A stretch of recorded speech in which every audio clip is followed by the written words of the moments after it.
been 25 years since we did the famous Late Late with Gay, and would you believe we're heading into our 50th year very soon, so we're still going strong.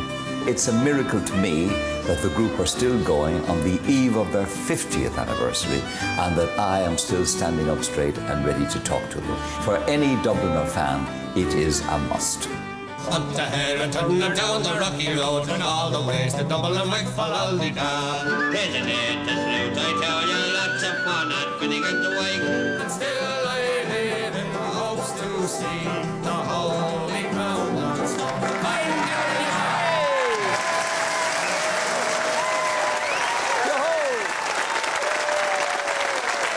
Ladies and gentlemen, after 50 years, for one night only, it's the Dubliners.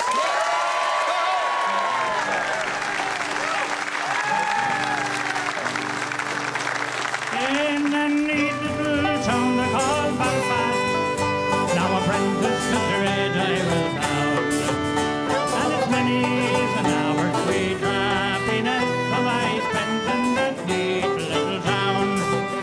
Till a sad misfortune came over me, which caused me to stray from the land. Far away from my friends and relations, betrayed by the Black Velvet Band. Her eyes, they shone like diamonds.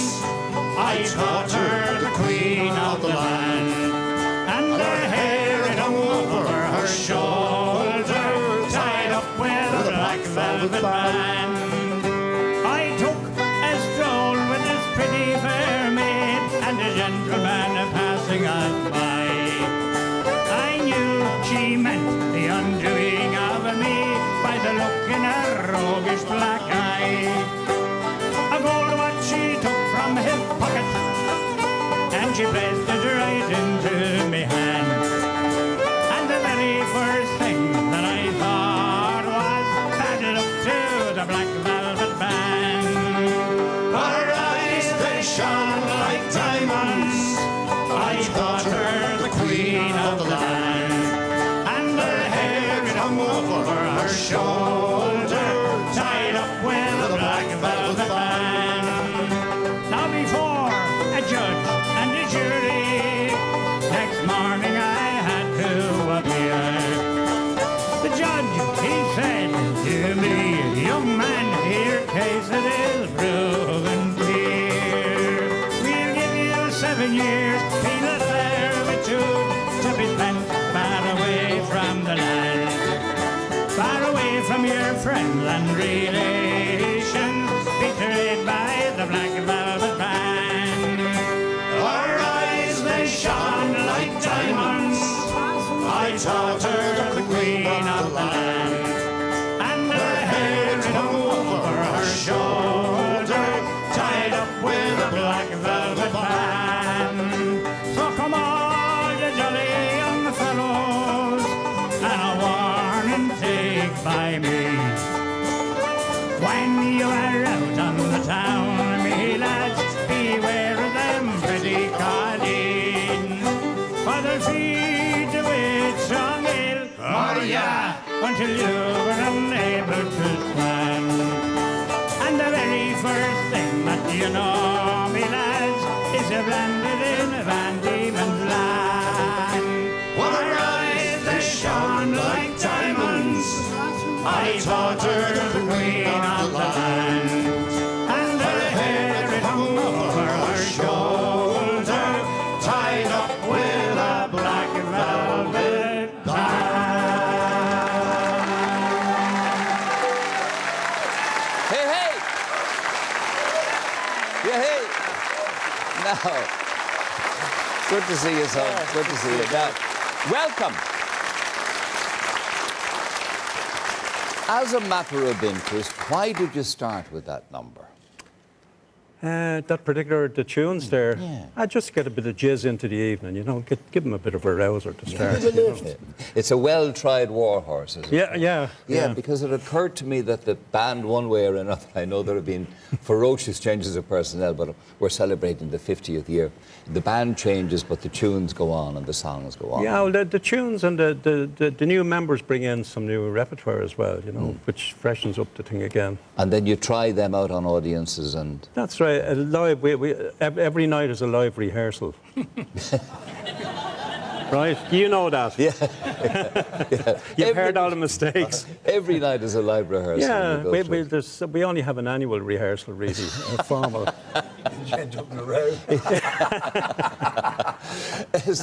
So tell me this, you were the driver of the band for years. You were the only one who was sober enough to actually drive the band, And were there arguments about the way you drove? Were there fights about that? Were there fights about directions or where you were going? The main problem really was getting them out of the pub to get home. Yes. Because I still had my good day job in the ESB then, you see, so I was always anxious to get home at a reasonable hour. But I remember one night, actually, we were down in Tipperary, and I was trying to get the bar closed. It was going on and on, one for the road, one for the road. So eventually, I thought I hit on a good trick. I tipped the barman a £5, and I said, close the bar after the next round. The bar didn't close after the next round, or the next one after that. So Ronnie was sitting beside me on the way home, and I said, he was some chancer, that guy. I gave him a £5 to close the bar 2 hours ago. Says Ronnie, I knew what you were up to. I gave him a tenner to keep it open. Luke had trouble with a sense of direction of some kind, did he? Luke had a ferocious sense of direction. At one stage, I remember, he seemed to have fallen in love with the town of Enniskillen. And it didn't matter where we were going to. We could be going to Kerry, Galway, Cork. He'd wake up and he'd say, are we near Enniskillen yet? We could be within a mile of Killarney or somewhere like that, you know. No sense of direction at all. I want to start by showing you this little piece of tape because we stitched a couple of different scenes together to bring you a flavour of a well-known song. Roll it there, Alan, please, if you would. To begin the morning, the screw was bawling. Get up, you bowsy, and clean up your cell. And the old triangle, when shingles jangle, All along the banks of the Royal Canal.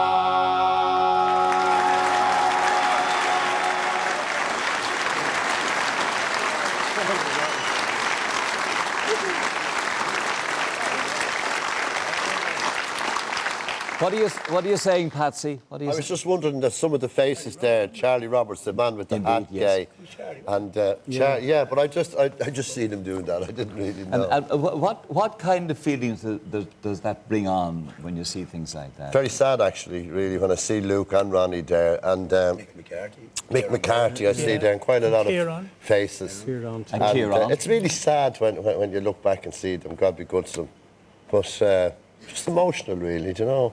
I was with various groups over the years from 1966, 1967. Bit of solo career with a couple of musicians, blah, blah, blah. And then I was just knocking around playing. I played a lot in America and all parts of Europe and the whole lot. And then I got a phone call from John one day in 2005, actually, to know when I go to Austria on tour for a couple of gigs, about 10 gigs. And I was over the moon. I was delighted. And I still am. It was a pleasure and a dream come true to me, yeah, because my idol, no disrespect to Ronnie or Bob Lynch or Kieran, my idol was Luke Kelly. I still think to the present day, no disrespect to any other folk singer or any other singer, Luke Kelly to me was the greatest singer I ever heard in my life. He inspired me all my life. And as I said, it was a pleasure to join the Dubliners. And it's still a pleasure to be with them. Isn't that a wonderful it is thing the truth to be able to say? Yes, and I mean that's wonderful. Of course, Paddy over there was a great friend of mine for years. Paddy retired. Would you go with that, Eamon? I would indeed, yeah. You've been now part of the group for 24 years. You were playing Going jazz. 25 now. You were playing jazz before. Everything, yeah. Okay, I started off with Dermot O'Brien, the clubman, show band, and we did a concert tour of England in, what, 67? Yeah. The Dubs were managed by Phil Solomons, we were managed by George O'Reilly, and the two acts together, concert tour, because it was unheard of, wasn't it? Irish acts doing Sure, it. yeah, So yeah. the bands did ballrooms, the lads did folk clubs, and it was hugely successful. But I remember the first night, I think the lads opened the first night, we used to swap, and I went out front, and I heard Luke singing, and then I heard Ronnie Drew, and I mean, the two voices, you know, chalk and cheese, but incredible. You know, and I was new rock and roll at that stage, and this just, but then of course I met John and Barney, we used to go around borrowing record players. Record players. We'll wind you up record players in the bedroom to play each other's LPs. You know? And I remember that, what was it, Who's Sorry Now? Who's sorry now? We know it well. We know it well. I got the, remember that playing? Yeah. What about you, Sean? Do you still delight in what you do? Absolutely, absolutely. And it is a great shame that Luke passed away so early in life, because we are now septuagenarians, 3 of us in the group, and his life was cut short in his 40s, and this is a strange lottery of life that we have the privilege of living on to our age. We're what, Barney? We're the geriatric quintet. We are a geriatric quintet. Yourself? But we're still making a noise, that's the great thing. Yeah. Well, we lost Ronnie 3 years ago. Yes, indeed. God What rest sort of things happen, John, to remind any of you of him, or remind you of him? Or? I was talking to our sound man there, Tom O'Brien. He reminded me of a lovely story. Ronnie was coming back from a gig. I think it was during his solo career. He used to leave every 10 years, was it, Bernie, or something like that? He used to, he'd go chasing a solo career. Pursuing a solo career, you know. So, But he had a car accident one night and he hit a ditch and the car ended up in the middle of a field. And he ended up in hospital. And the sergeant was in the next morning to ask the important questions. And he said, Ronnie, by any chance, was there any drink involved? And Ronnie says, of course there was. What do you think I am, a stuntman or something? Bad career move, John. Bad career move. Yeah. As chairman of the Road Safety Authority, Oh my God.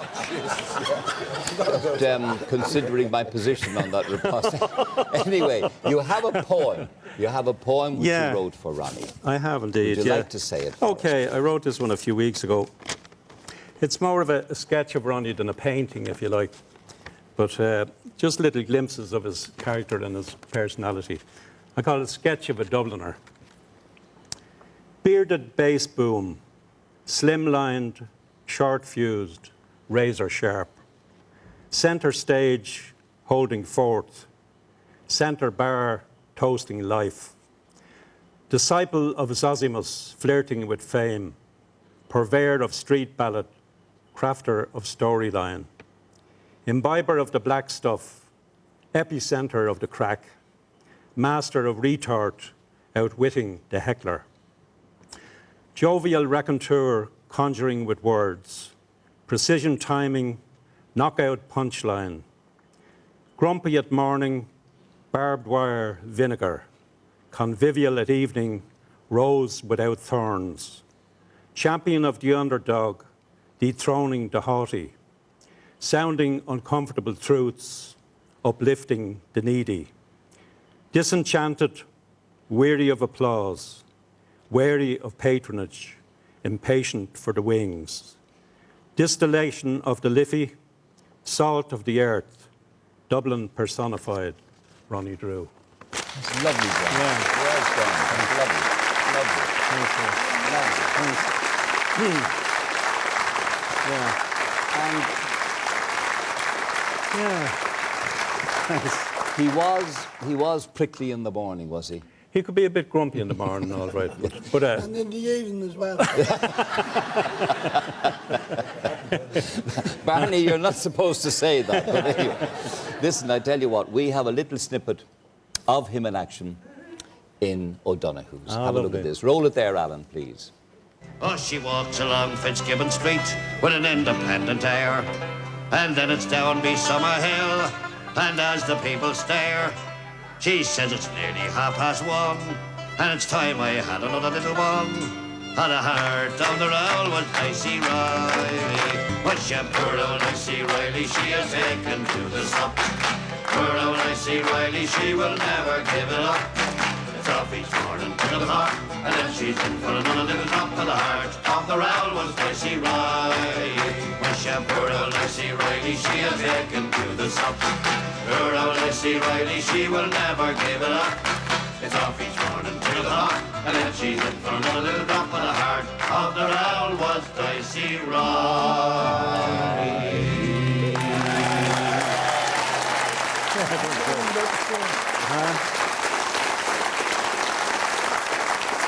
How are you, Phelim?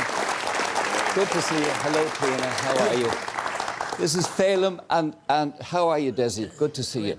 I'll come to you first from O'Donoghue's. I'm unsure whether you think the Dubliners made O'Donoghue's or O'Donoghue's made the Dubliners. The Dubliners made O'Donoghue's. No doubt in your mind. No doubt in the wide earthly world. Good man. Good man. Good man. I've just said hello, ladies and gentlemen, to Phelim and Clean and Drew. And you're welcome. How are you both since?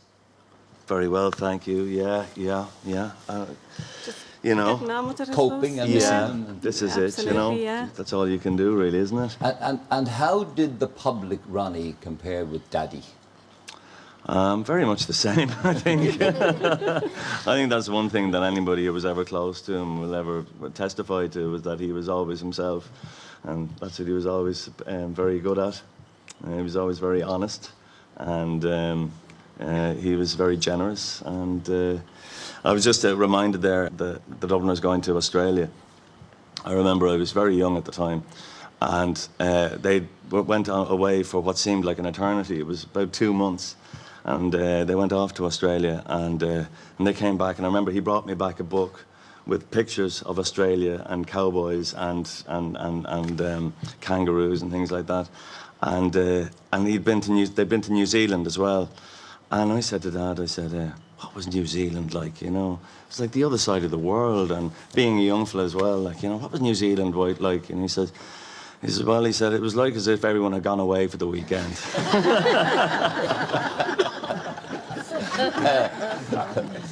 And Cleana, was he grumpy in the morning and a bit better at night? Yeah. Yep. It was, yeah. There was sort of the routine, the paper had to be had, and regardless of school or whatever, you were sent down to the paper and whatever. But when he came home from tour and that, he loved Ireland. He hated travelling. How much did the group impinge on your lives growing up? Because it was part of your lives. Yeah, I mean, it was something that, you know, I think from a very early age, you were aware that you were, you know, you were privileged to be part of this family. I have very early memories of going to the stadium to see the Dubliners and the atmosphere. And I have to say that that's never left me whenever I've witnessed the Dubliners in concert, you know, in the company of the lads, and with or without Dad. And I have to say that, you know, Dad was always part of the Dubliners, and even though he's not there now, even though I can look at the Dubliners now and he's still there in spirit, yes. And to hear the Dubliners in concert is always, it's an experience, and it's something that you have to go to experience, because, and it's also, over the years, people would sort of come up to me, and if they found out that I was the son of one of the Dubliners, you know, they'd sort of say, oh, the enjoyment they gave us. And, you know, all you had to do was sit in the audience in a concert in the Olympia, or you know, in any part of the world, and to experience that unique performance that they can create. Well, it's lovely to have you both here, and thank you very much indeed for coming. Absolutely. We'll now do the song which is quintessentially your father's song. And to sing it, we have Patsy, and he is joined by a young man who has flown in here specially this morning from America to be here tonight.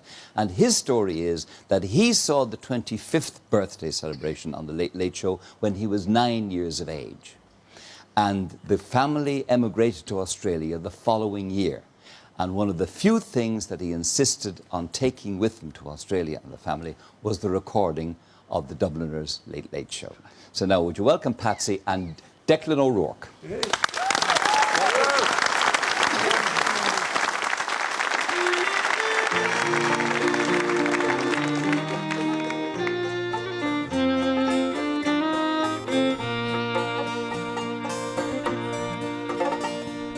Raised on songs and stories, heroes of renown, all the passing tales and glories that once was Dublin town. Hallowed halls and houses, haunting children's rhymes, that once was Dublin city in the rare old time. Ring a rosy, as the light declines, I remember Dublin city in the rare old time. Well, my name it is Sean Dempsey, as Dublin as can be, born hard and late in Pimlico, in a house that ceased to be.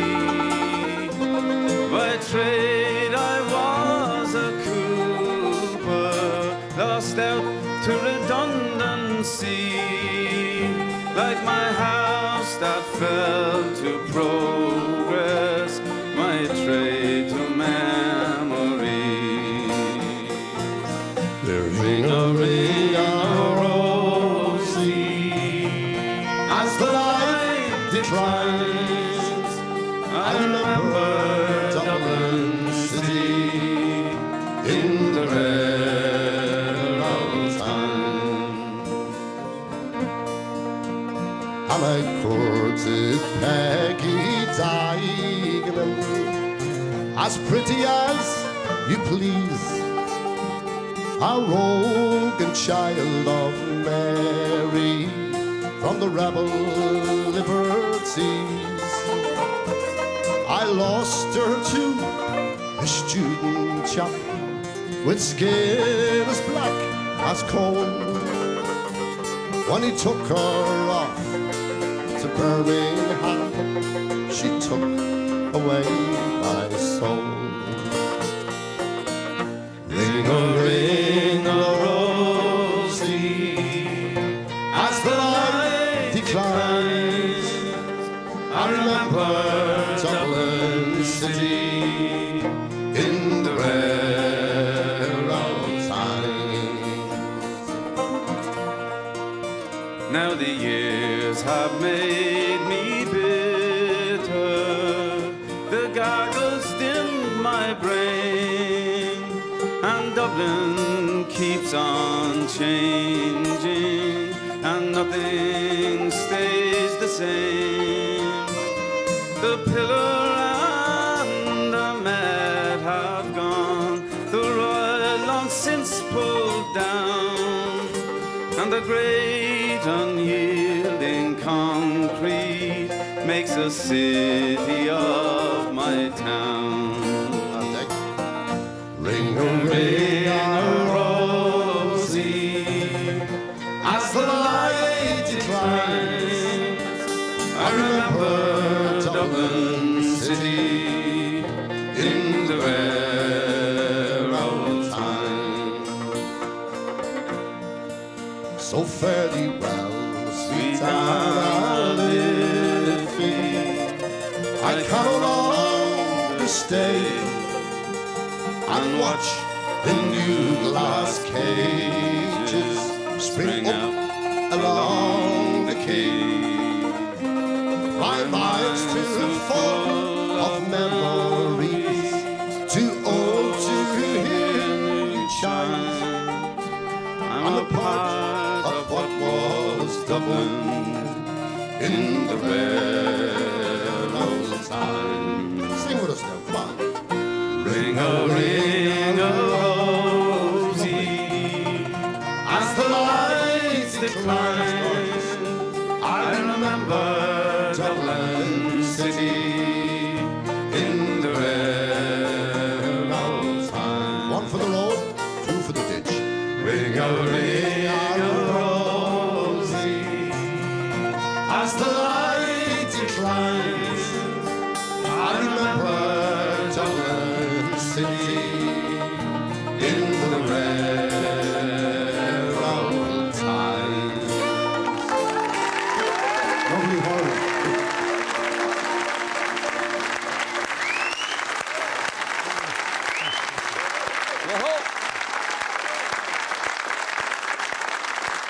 Next year, One City, One Book for Dublin is James Joyce's Dubliners. And of course, they were called Dubliners because Luke was reading the book Dubliners.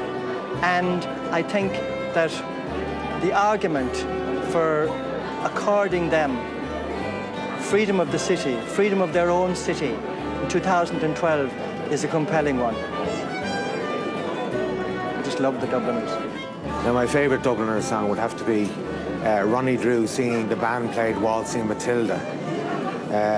I saw him sing it a number of times, and he sang it with great conviction and great feeling about the futility of war. You're wonderful. Thank you very much. You're terrific.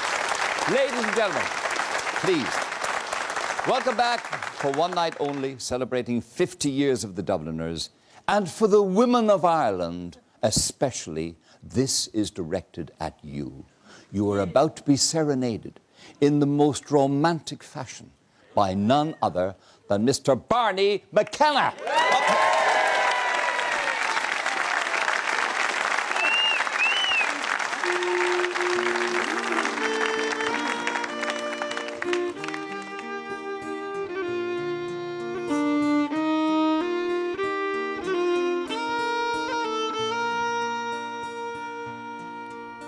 Well, I wish I had someone to love me, someone to call me her own, someone to sleep with me nightly. I'm weary of sleeping alone.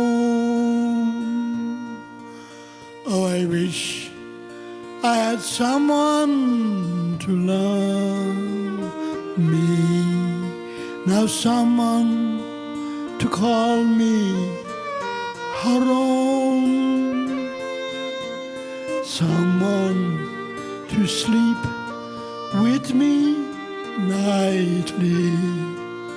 I'm weary of sleeping alone. Meet me this evening by moonlight. Meet me tonight all alone. I have a sad story to tell you. I'm telling it under the moon. Oh, well, I wish I had someone to love me, someone to call me her own, someone to sleep with me nightly. I'm weary of sleeping alone. Tonight is our last time together. Nearest and dearest must part. The love bond that held us together is shredded and torn all apart.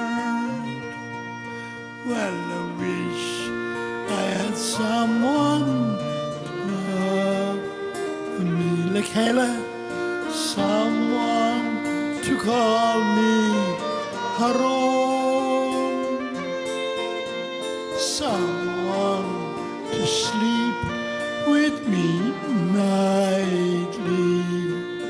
I'm weary of sleeping alone. I wish I had ships on the ocean, lace them with silver and gold. I would sail to the bark of my true love, a lassie just 19 years old. Well, I wish I had someone to love me, someone to call me her own, someone to sleep with me nightly. I'm weary of sleeping alone. Oh, I wish I had wings of the swallow, flying out over the sea. I would fly to the arms of my true love and bring her home safely to me. Well, I wish I had someone to love me, someone to call me her own, someone to sleep with me nightly. I'm weary of sleeping alone. I'm weary of sleeping alone.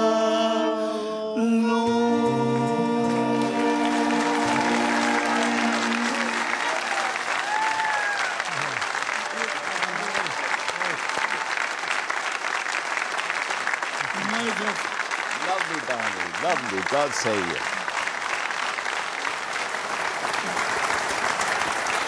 Already, ladies and gentlemen, we've had to call the police to beat the women away from the front door here in Montrose after that. Barney, well done. Thank you very much indeed. Thanks, Kay.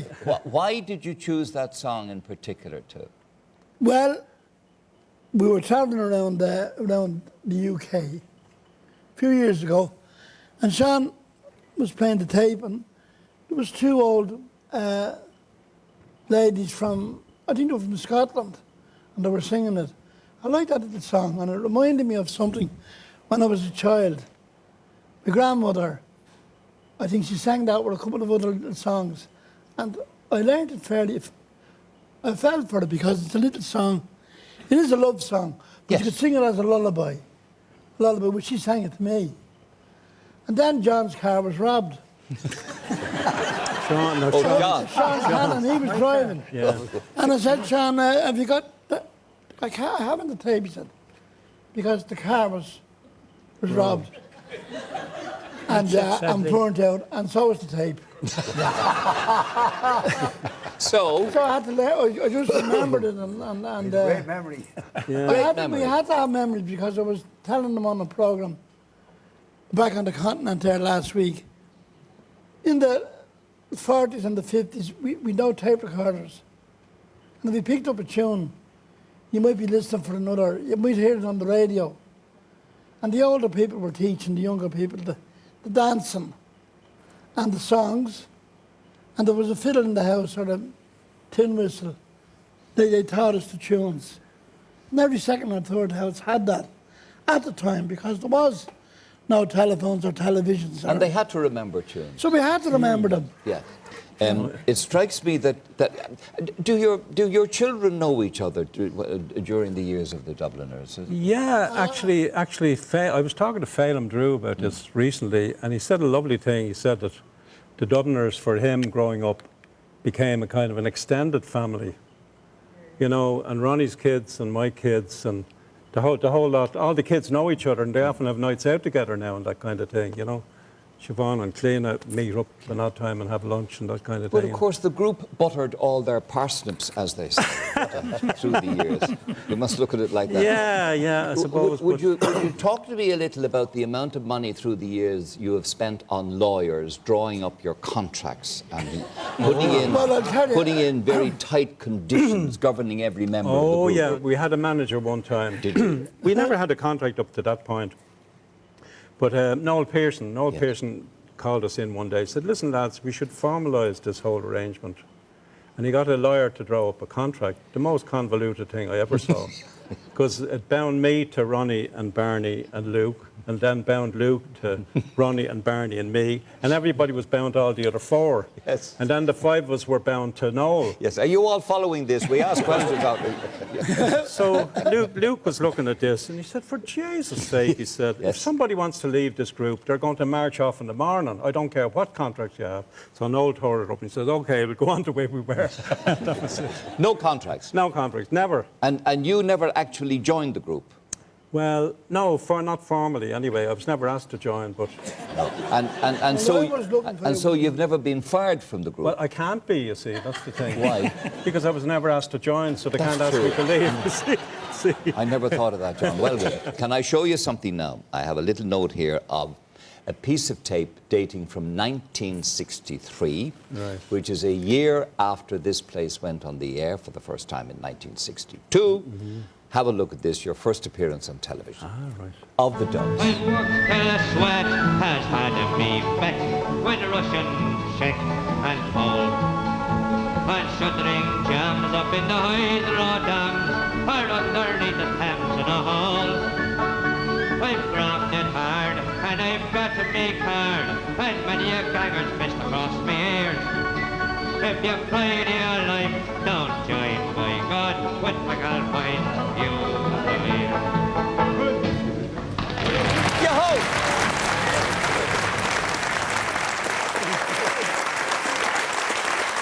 Yes, I think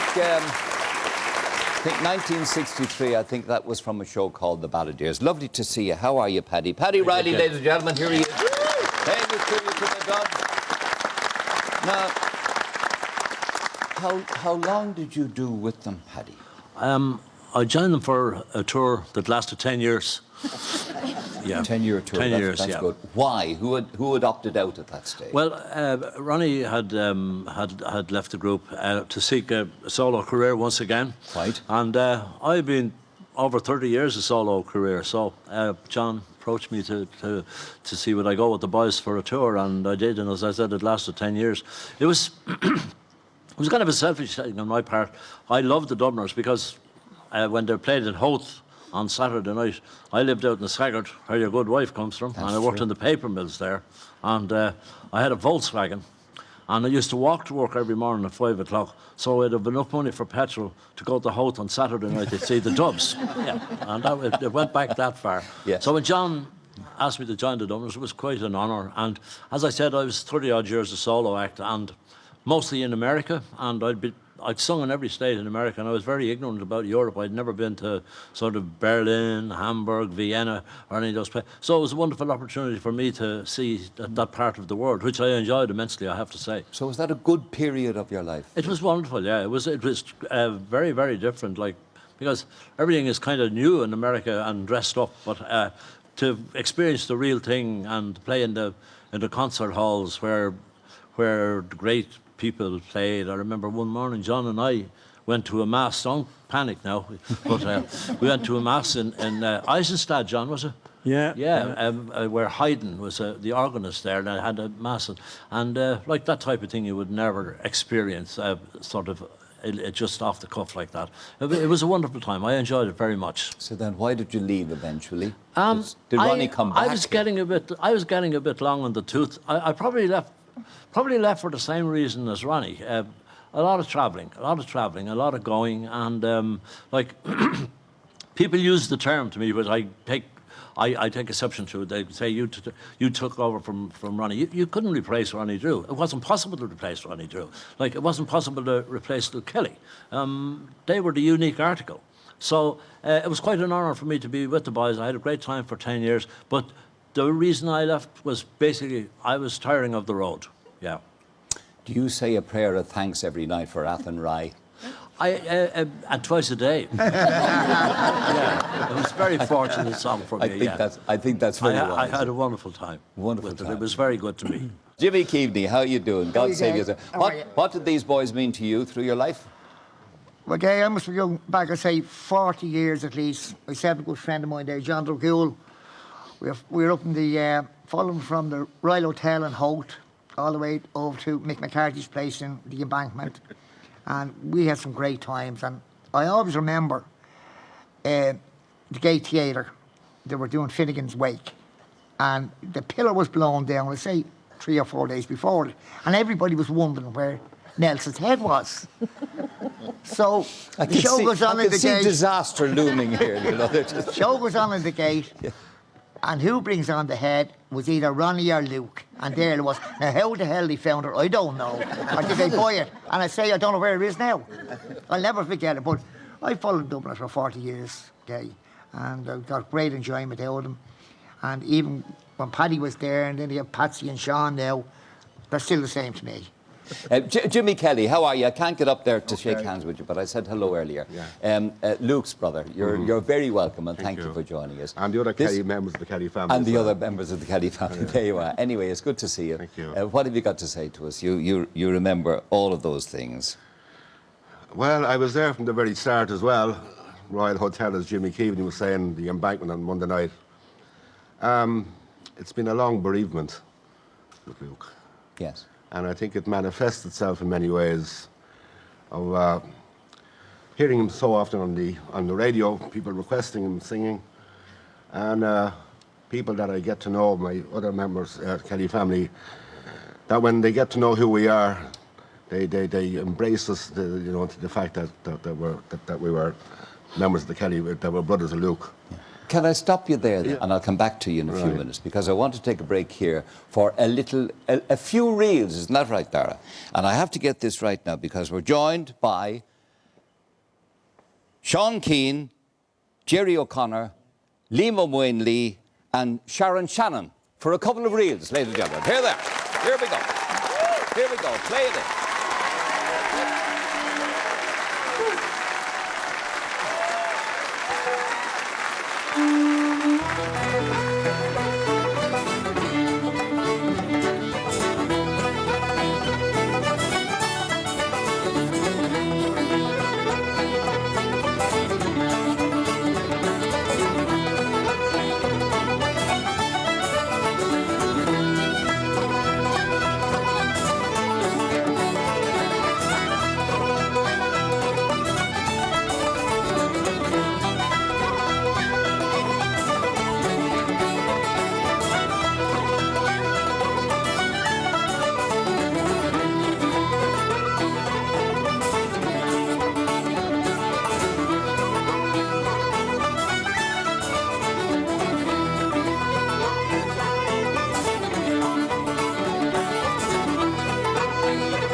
favourite Dubliner song is undoubtedly Raglan Road.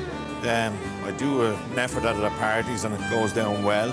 And I always think of the link between Paddy Kavanagh and the Dubliners in O'Donoghue's pub and brings back all those memories. So undoubtedly Raglan Road is the favourite.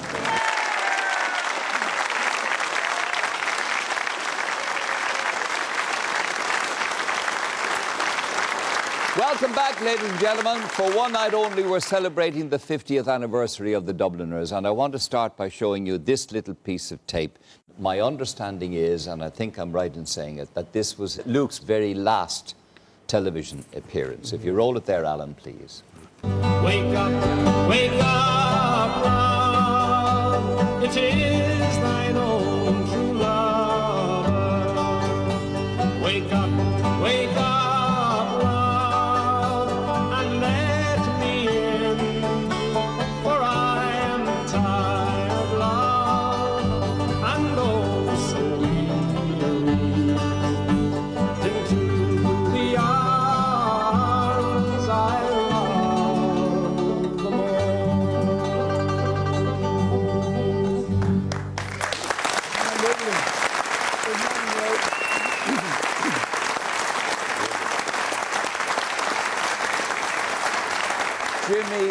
Jimmy Kelly, you're getting a little upset when you see that.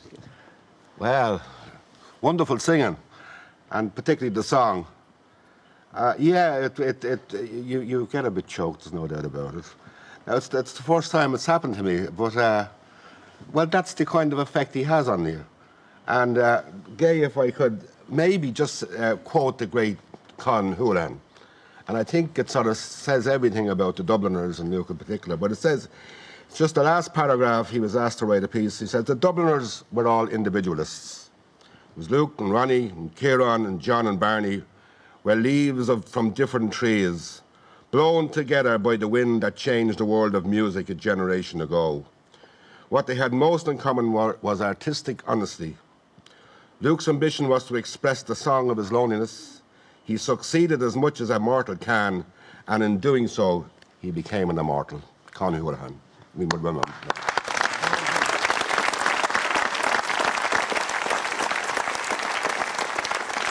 And the quintessentially Luke song will now be sung for us by Liam Maonlaí, agus Mary Coughlan.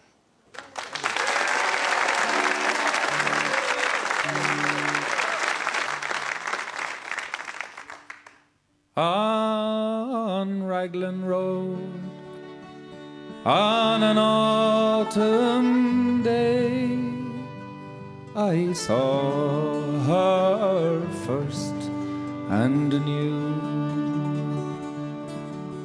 that her dark hair would weave a snare, that I might one day rue. I saw the danger, yet I walked along the enchanted way. And I said, let grief be a falling leaf at the dawning of the day. On Grafton Street in November, we trip lightly along the ledge of a deep ravine where can be seen the words of passion's pledge. The Queen of Hearts still making towers, and I not making hay. Oh, I loves too much, and by such is happiness thrown away.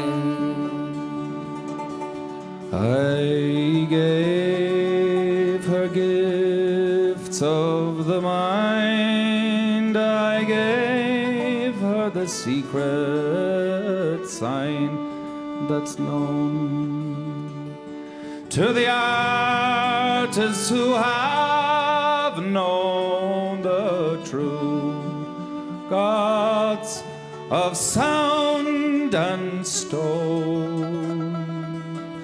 And a word intent I did not stint, for I gave her poems to say, and her only, and her dark hair like clouds over fields in May.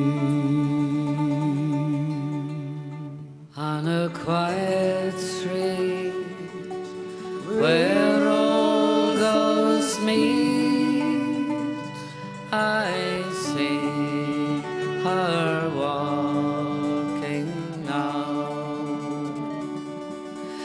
away from me, so hurriedly.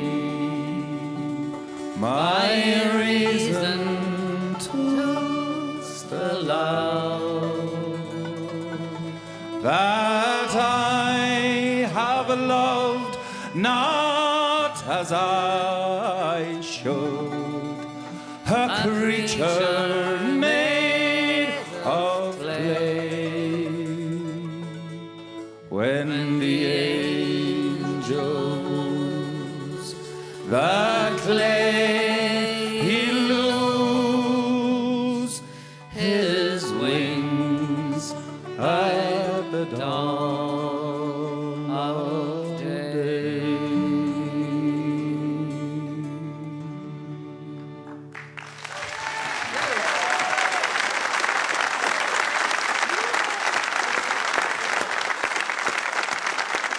There you go.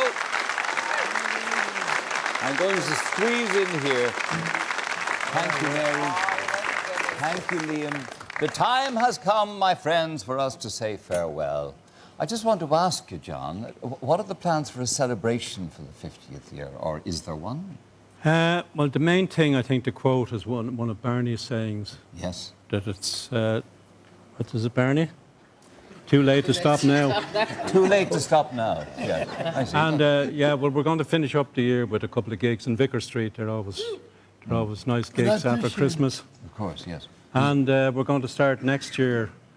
The official 50th gigs. The first of them will be in Christchurch for part of the Dublin Trad Fest. We're doing 2 nights in Christchurch with special guests there. So after that, we're doing England, the Albert Hall. We're back in. Wow. There you go, you see. That's in March, isn't it? That's the 13th of March. March and thereabouts. And from there, we're all over Europe. Okay. And what have you to say at this stage to your fans? Well, on behalf of the Dubliners. Well, the fans are great here tonight. Excuse me, it's easy knowing we're all related. Not relations here, but you're great.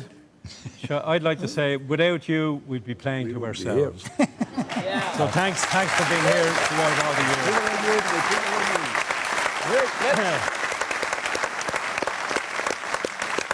Let's go down the line. Eamon, have you any last word to say? Just It's been a great 25 years for me so far, so I'm looking forward to the next 25. Fantastic. Okay. Patsy. What about you, Patsy? Just God bless and good health to each and every one of you. Thank you very much indeed. I really enjoyed the show here. Good. Thanks very much. So For a lovely Thank audience. you. There you are. And the Dubliners, I like that. Well, John said it's the 50th years, but I don't think we're going to stop there. We'll keep going until we'll bop till we drop, as they say. Where did you get that from? what about Barney? What about you, please? A final word. Well, excuse me.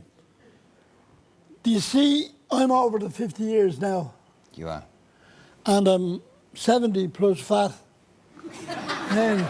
Value added. So, and, but John, you're still the elder, are you?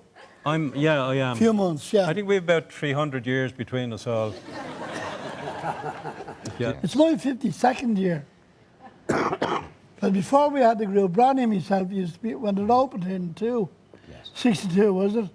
Yes. Yeah. 62. Yeah, you're Well, 50 next year as well. We're celebrating our 50th birthday. Yeah, Can I tell them about the most polite message I ever got in my career? We did the 25th anniversary of the Dubliners, and it beginning to go down slide slightly. And as I explained to our audience here in the studio, it was one of the most successful late shows we ever did, celebrating the 25th anniversary of the Dubliners.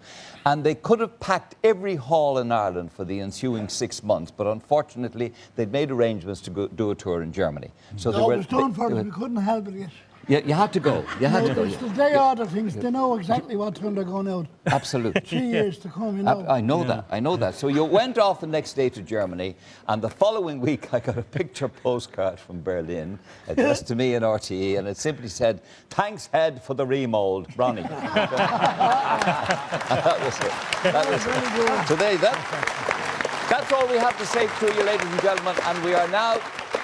Thank you very much indeed for joining us, and all happiness to you on this festive season from everybody in the Dubliners and everybody associated. I've only one chance to get this right, because we're now joined for the finale, wait for it, by Mary Coughlan, Liam Maonlaí, Declan O'Rourke you've already met, Sharon Shannon you've already met, Sean Keane has been here, Gerry O'Connor, Mr. Shane McGowan to play us out with the Dubliners. Shane McGowan, he is, yes. Paddy Reilly. Paddy Reilly. Paddy Reilly, come up. Come up, Paddy. Are you there? I've been a wild rover right many and spent all my money on whiskey and beer. But now I'm returning with golden great store, and I never will play the wild rover no more. And it's no, nay, never, no, nay, never, no more will I play the wild rover. No, never, no more. I went into an alehouse I used to frequent, and I told that landlady my money's all spent. Then I asked her for credit, but she answered me nay. Such a custom like yours I can have any day. And it's no, nay, never, no, nay, never, no more will I play the wild rover. No, never, no more. I dug out of my pocket 10 sovereigns bright, and the landlady's eyes open wide with delight. She said, I have whiskey and wine of the best, and the words that you told me were only in jest. And it's no, nay, never, no, nay, never, no more will I play the wild rover. No, never, no more.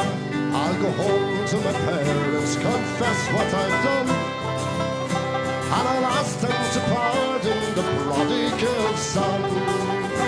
And if they caress me as oft times before, then I swear I will play the wild rover no more. And it's no, nay, never, no, nay, never, no more will I play the wild rover.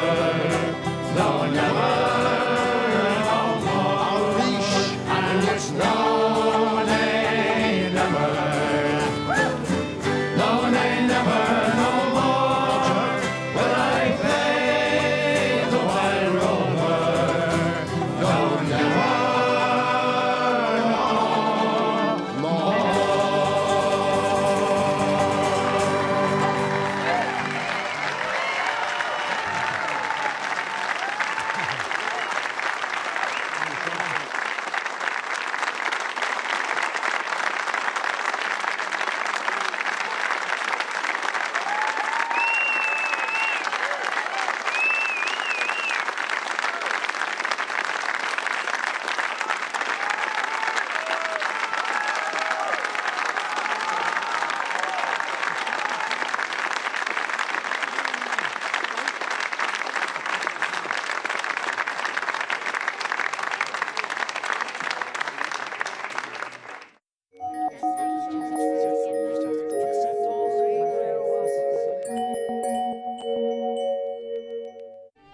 Working in a children's hospital, Christmas is a very special time. And I've worked in a lot because I'm from Dublin, so I would have actually volunteered. There would have been times where I would have said, oh, I'd love to be off Christmas, but I'm one in a big organisation and I have fantastic staff who feel the same way that I do. The drive to be in on Christmas is the children themselves. I think to find the true meaning of Christmas, come up and see the children in the hospital. It actually puts the whole meaning in its place. It's Jesus' birthday. You know, it's a child and the look on their face. Without words will actually tell you what Christmas means.